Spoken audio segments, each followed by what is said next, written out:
Hi, guys. I hope you guys had an interesting time reading Jeremiah 29. The verse we always take out of context, of course, is verse 11. For I know the plans that I have for you, declares the Lord, plans for welfare and not for calamity, to give you a future and a hope. But we stop there, and we don't realize who he was talking to. So let's look at this here. Message to the exiles. Um, these were the Israelis who had been taken captive in Babylon during the time of Daniel, Shadrach, Meshach, and Abednego. That's a whole nother lesson. That's a really awesome lesson about names right there. So these are the people who are stuck here in Babylon after their children were killed, their friends were killed, and then they're brought here to Babylon, and Babylon saying, oh, look, you can have our best food and our entertainment and be part of our culture. And they are resistant, but then they start to succumb to that as time goes along, which is really hard for us here in America, because aren't we kind of in exile? Aren't we kind of in Babylon right now? And here's what God tells them. Thus says the Lord of hosts, the God of Israel, to all the exiles whom I have sent into exile from Jerusalem to Babylon. Build houses and live in them, and plant gardens and eat their produce. Take wives and become the fathers of sons and daughters, and take wives for your sons and give your daughters to your husbands, that they may bear sons and daughters, that they may multiply and do not decrease. Interesting, huh? Seek the welfare of the city where I have sent you into exile, and pray to the Lord on its behalf, for in its welfare you will have welfare. Okay, we learn a lot from that one paragraph. That's verse 4-7, and it says, the first thing that shocked me about this paragraph was, we always say God never does these things. The devil always does these things, but right here it says, whom to all the exiles whom I have sent into exile from Jerusalem to Babylon. He said he did it. So what do we learn about God's character right there? We learn that he will stop at nothing to bring us back to him. Even if it's a difficult situation he has to put us into, even if it's a shock, even if it's for a long period of time, he's saying, you're going to be grandparents here. You're going to be here. Get used to being here. Get used to being here, but don't fall in love with their culture, because I'm going to pull you back out.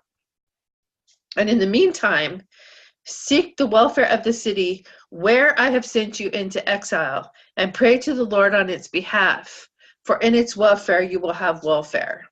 Kind of reminds me of what we're going through here now. We're such a judgmental culture. Is that what I want to say? A judgmental culture here, and people are screaming at the president all over the place, which seems crazy, because if he fails, our country fails. If our country fails, boy, are we in trouble, because we've got a lot of enemies right now. And so we need to be praying for the city where God has sent us into exile as well. And now down to this, 29:11. They're in exile. God has plans for them, even in exile. He has plans to use them and for their good. And dare I go to that verse? All things work together for our good. So if we really trust God with that, even if we're in exile, even if all these things are happening to us, then we can trust him for that. And we can trust him that in the end, even if it's a long time, even if we're tired of waiting, God will come through for our good. I love that. So, but then we stop there and we say a future and a hope. But it says, then you will call upon me and come and pray to me, and I will listen to you. You will seek me and find me when you search for me with all of your heart. All of your heart. I will be found by you, declares the Lord, and I will restore your fortunes, and I will gather you from all the nations and from all the places where I have driven you, declares the Lord, and I will bring you back to the place from where I sent you into exile. How can you not love that? God sent us there to learn a lesson, and if we seek him with all our heart, we're going to learn our lesson, and then he will bring us back, and he will restore our fortunes. How do you not love that? How do you not love a God who doesn't stop at the best for you, whether we think it's the best at the time or not? That's just amazing to me. So, and then down here, it talks a little bit more about don't believe the people who are prophesying falsely in my name in verse 21. Goodness, we have so many people prophesying falsely in God's name. Just horrible. And down here in verse 31, it says, because Shemaiah, however say that word, has prophesied to you, although I did not send him, and he has made you trust a lie. Okay, that right there stopped me, because I don't want to trust a lie. I want to know so much about what God says and how he says it, and trust him so much that no matter what anybody says, no matter if it seems more believable to me, no matter if it seems along the lines of what I believe, no matter if it just gets me just a little off course, I don't want to trust in that lie, do you? And those people will be punished, and the descendants. And God promises that here and in some other places too.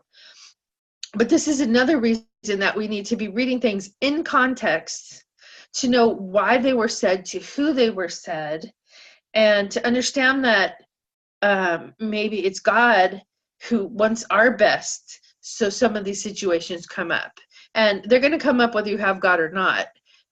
So God is after all of us. He's running after us because he loves us, and he wants us to be with him in his kingdom. And sometimes the only way to get our attention is to drive us into exile. So he still has a plan. That's just amazing. Okay, so that about covers Jeremiah 29. Tomorrow we are going to read 2 Timothy chapter 1. And the verse we usually take out of that chapter is, God has not given us a spirit of fear, but of power, of love. And here's the various translations. Some of them say a sound mind. Some of them say sound judgment. And some of them say discipline. I think discipline and sound judgment kind of go together, if you know what I mean. And in my life personally, there was a time when I was so afraid because of all I had been through, and I couldn't stop being afraid. And God gave me that verse.